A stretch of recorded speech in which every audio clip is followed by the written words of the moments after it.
Good afternoon. My name is Shawn Gullixson, a care and share advocate and lover of milk. Thank you all for being here. It's so encouraging to see so many from our community here to support a cause that's so near and dear to my heart and to my story. And I'm going to take a little time today to talk about just that, story. My story is a receiver, your story is a giver. My story is a chance to be taken, and your story is a chance taker. As the video highlighted, I did not grow up with much. For many of you who know me, that isn't something I bring up or talk about often. Part of the reason for that is because it was so long ago, but another part is because we all operate in story. We tell ourselves stories about ourselves, and we tell ourselves stories about others. And this honestly isn't an easy part of my story to share. I'm not ashamed of it, but I'm aware that it might change the story that some of you may have about me, and frankly, it's causing me to own my story more. Much of my childhood was a story of scarcity, instability, and even hunger at times. It's a little sobering to realize how much food can play a part in a story, especially when you have experienced times of not knowing where that next meal might come from. My mom had 3 boys under the age of 3 by 21 and was a single mom soon after. My mom worked hard to make ends meet, and most of the time she did, but it often required we moved. I can count at least a dozen schools over 5 states between kindergarten and 6th grade when I arrived in Colorado Springs. As a result, I rarely made meaningful friendships because I knew any given day I could be in a new school. In fact, it wasn't really until high school that I remember being invited over to friends' houses for a meal. And with any luck, I'd be walking into some of Mama Singleton's famous seafood gumbo.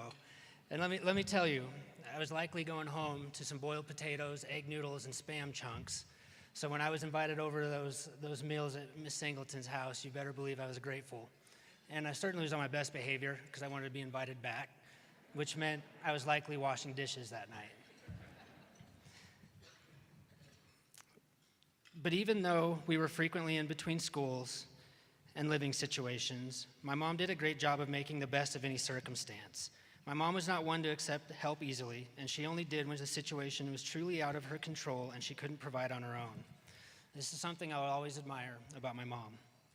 And while my mom did her best to make sure those situations were as infrequent as possible, our story was not without the darkest shadows of domestic violence, losing our home to a fire and being homeless, and other unpredictable disruptions that led to a need satisfied by organizations such as Care and Share. I remember in the 3rd grade, my mom's friend and roommate lost her job and overnight had moved out. This left my mom responsible for all the household expenses, and meals became inconsistent once again, including milk. And once the milk was gone, we were not always afforded the luxury of simply buying another gallon. My mom had to turn to a food bank to help cover our meals. I remember being excited when she came home with a box of food. She would pull out each item one at a time as if it were Christmas. It was usually followed by rules, and with milk, rations. We were allowed enough milk for 1 bowl of cereal each day, and that was it. But sometimes we didn't follow the rules. And this is when we had to get creative and when I learned about powdered milk. And now I hope that none of you ever have to experience powdered milk.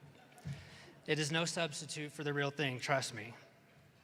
After trying it, we got creative and discovered that water was a fine alternative. You simply needed to eat your Cheerios as fast as you could and pretend you couldn't see to the bottom of your bowl. That time in our lives was one in which my story and the story of folks who gave to food banks intersected. Whenever my mom came home with a box of food, it taught me that total strangers could care about the meal on my table and resources to help guide my family through difficult times. It was a lesson that built a foundation of giving back and serving my community that I tried my best to live out today. One of my wife's favorite quotes come from President James Garfield. Quote, "I never meet a ragged boy in the street without feeling that I may owe him a salute, for I know not what possibilities be buttoned up under his coat." I appreciate this quote too, because I'm sure that to many, I appeared to be just a ragged boy when I was a kid. But the meals and assistance that strangers gave were proverbial salute to the possibilities that laid ahead in my life. I could not have dreamed at a young age that I would grow up to have 2 beautiful, talented daughters, an amazing wife, an exciting career in economic development with Vectra Bank, and a chance to sit on the board of Colorado Springs' largest school district. I list these things with deep humility I know that I am where I am because of the many people who over the years saw the possibilities in my life, and you took a chance on me. And where those possibilities all started was a warm meal and some milk provided by people like you. These meals symbolize a chance to live a different story, a chance to do something different for my daughters and their futures. In a day and age when faceless giving has become easier and easier to practice, I hope that today you will walk away with the face of someone for whom giving has now come full circle. I hope that today you will walk away with knowing that your gift is more than just some money or some food. It's a chance to change someone's story. Your donation might feed a future executive director, CEO, teacher, or even a future banker. Your donation is giving Xander, who you'll meet in just a moment, an opportunity to build his own story.